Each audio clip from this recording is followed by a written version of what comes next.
Hi everyone, it's Jessica. Welcome back to my channel. Today I am working on making some fall placemats. This is what one of them looks like, so let's get started.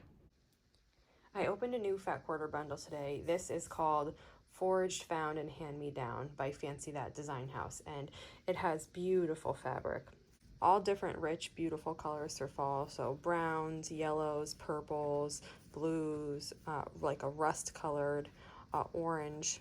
In addition to these dark blues, there are some light blues too here. Beautiful whites. This is a dark, rich green. And then the colors get lighter too, which is nice. I like having that variety. And I was planning on making placemats with this bundle because I don't have any fall placemats, and I thought these colors would be really beautiful. And I know that because normally when I'm making my charm pack placemats, I can usually use 2 charm packs and make enough placemats. So I know I have more fabric than I need here for placemats. I will also use it for binding, and I could use it for backing them, so then they're reversible, and I might, but I was thinking that I might make a quilt out of this, a small one.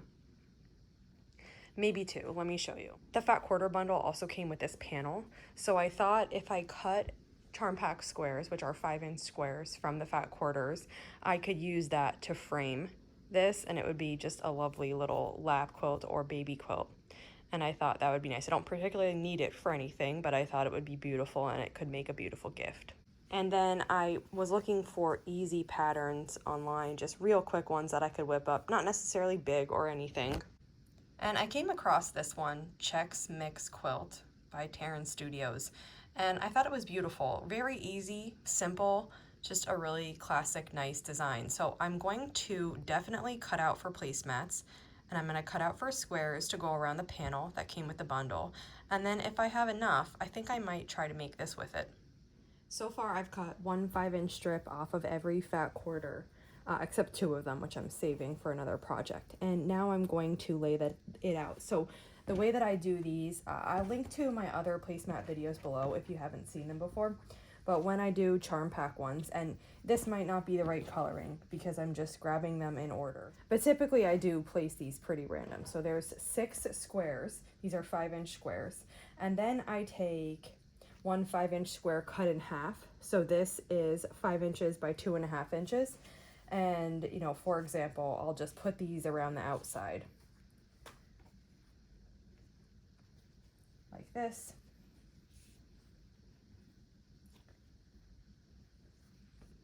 And then in every corner will be a 2.5-inch square. Oh, I forgot one. Okay. And then in every corner, I'll put a 2.5-inch square. So I didn't cut those yet. I don't need too many of them, so I just figured I'd cut them as I go. And so I'll take this 2.5 by 5-inch piece and I'll cut it. And so I'll have one of those in every corner. So this is what it looks like, and then I will sew this together. You can either sew it into rows and then sew it together. You can do it vertically, horizontally, whatever way you want. And once it's sewn together, this is the top of my placemat. I purposely try not to think too much about the layout on these. I just want them to be random. However they come up, that's fine with me. I just use them in that order. Especially when I'm using a charm pack or cutting from a fat quarter bundle, those prints are already made to work with each other by the designer who designed them. So I'm not worried about anything. And even if I have 2 of the same prints right next to each other, like this one has a bunch of these star prints like this. I have 4 of those in this one placemat.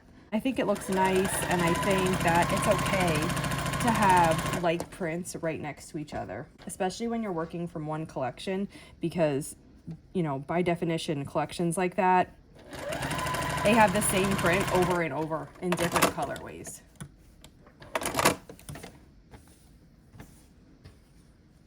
And once I have them all sewn together one way, then I will just turn them the other way and sew the seams in the other direction.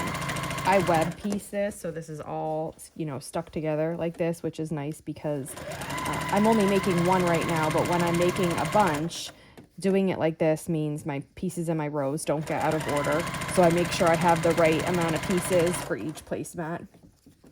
And I'm just pressing the seams here with my fingers in one direction and for this side, and then I'm just going to be alternating each row. So this side goes down toward me, and that means on the back they go away from me, as you can see, and the bottom one is then going toward me.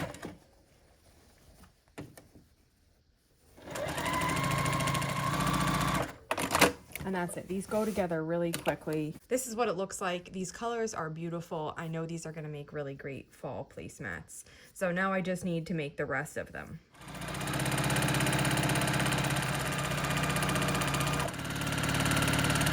I made 3 of these so far. They do really work up fast. I'm out of time, so I can't make any more for today.